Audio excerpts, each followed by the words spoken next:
Salut à tous et bienvenue sur la ferme du mineur. Aujourd'hui c'est une vidéo FAQ où je réponds à de nombreuses questions que vous vous posez quand vous débutez et même quand vous êtes des utilisateurs, des mineurs expérimentés, eh bien vous vous posez aussi ces questions. Eh bien on va répondre aujourd'hui à toutes ces questions dans cette vidéo. Rappelez-vous que cette vidéo fait suite à de précédentes vidéos FAQ, je vous mettrai d'ailleurs le lien des précédentes vidéos FAQ dans la description. Voilà, on se retrouve tout de suite.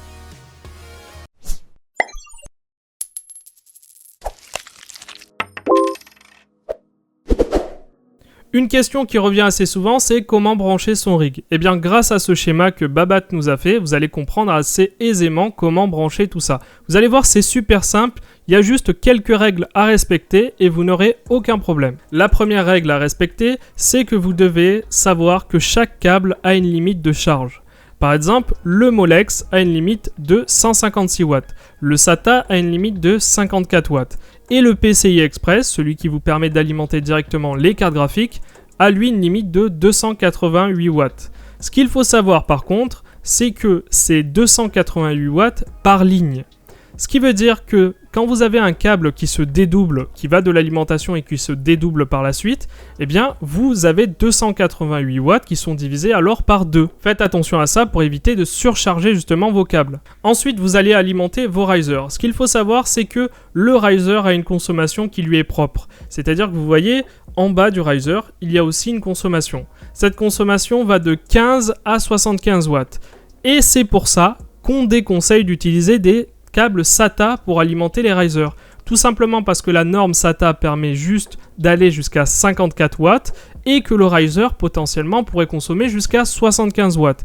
Même si le riser ne consomme pas 75 watts en continu, eh bien malheureusement s'il y a des pics, eh bien il pourrait y avoir des surchauffes. C'est pour ça qu'on préfère utiliser soit des câbles Molex pour alimenter les risers, soit des câbles PCI Express. Sur la plupart des nouveaux risers, vous avez la possibilité de choisir entre Molex, SATA ou PCI Express directement sur le riser. Vous avez plusieurs options.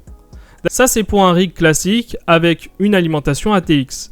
Mais dans le cas où vous avez une alimentation ATX et une alimentation serveur, c'est un peu différent, mais vous allez voir, c'est pas plus compliqué.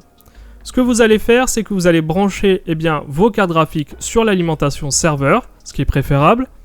Et vous allez utiliser l'alimentation ATX pour alimenter tout simplement votre carte mère et alimenter les risers. En tout cas, c'est la configuration la plus idéale.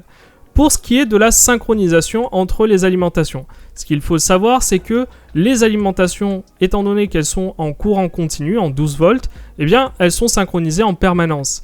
Ce qui va poser problème par contre, c'est lorsque vous allez éteindre une alimentation, eh bien l'autre ne s'éteindra pas. C'est-à-dire que si jamais vous utilisez l'alimentation qui est branchée sur la carte mère pour éteindre votre rig, eh bien l'alimentation serveur, elle, continuera de fonctionner. C'est pour ça qu'il existe sur certaines alimentations serveurs la possibilité de synchroniser justement les deux alimentations. Dans le cas où vous avez une alimentation serveur qui ne permet pas de se synchroniser avec une autre alimentation ATX par exemple, eh bien vous pouvez utiliser une prise connectée sur les deux alimentations pour les éteindre en même temps. Mais en tout cas, quand vous allumez vos rigs avec une alimentation ATX et une alimentation serveur, eh bien vous allumez d'abord l'alimentation serveur et ensuite vous allumez l'alimentation ATX. De toute façon, vos cartes graphiques ne fonctionneront pas tant qu'on ne leur demandera pas quelque chose à faire. Ce qui veut dire qu'elles ne vont pas commencer à chauffer toutes seules simplement parce que vous les avez alimentées avec une alimentation serveur. Ensuite, quelque chose qui est propre à la BTC37, lorsque vous utilisez une BTC37, vous avez la possibilité d'alimenter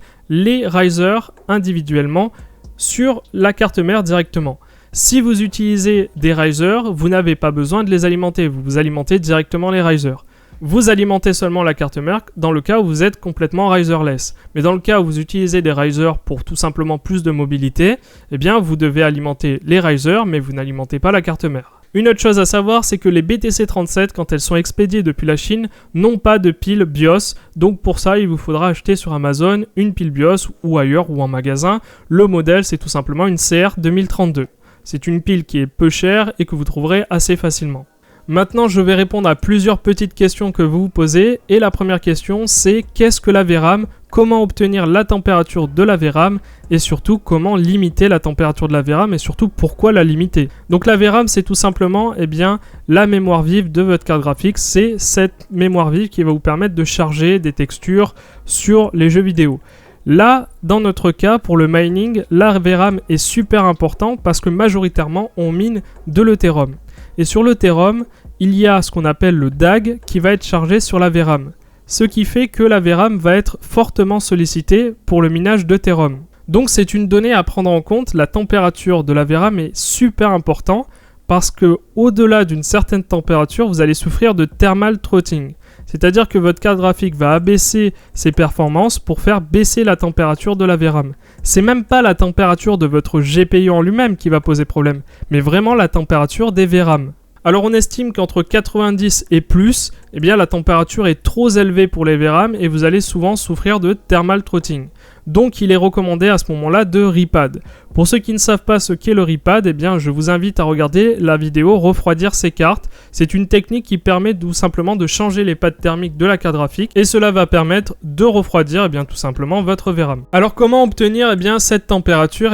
Vous avez plusieurs logiciels à votre disposition et vous avez notamment HWInfo64. C'est un logiciel qui va vous permettre de connaître la température de la VRAM.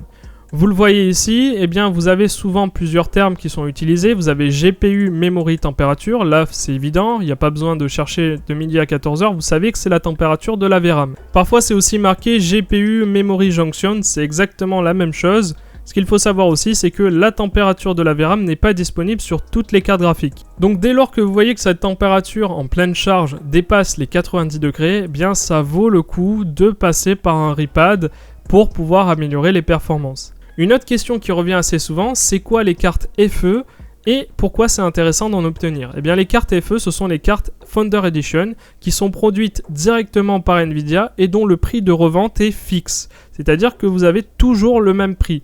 D'ailleurs, c'est pour ça qu'elles sont extrêmement prisées. L'inconvénient, c'est que forcément, vu qu'elles sont extrêmement prisées, vous êtes en concurrence avec énormément de monde. En France, le seul revendeur officiel de FE, c'est LDLC. Ce qu'il faut savoir aussi, c'est que les FE sont extrêmement prisés parce que la majorité des FE sont non LHR, c'est-à-dire qu'elles ne sont pas bridées, ce qui veut dire que c'est très intéressant pour les mineurs d'en obtenir. Par exemple, la 3060 Ti en FE, en Founder Edition, est non LHR. La 3070 en FE, en Founder Edition toujours, est non LHR. La 3080 en FE est non LHR. Et la 3090 est non LHR, que ce soit en Founder Edition ou en version custom.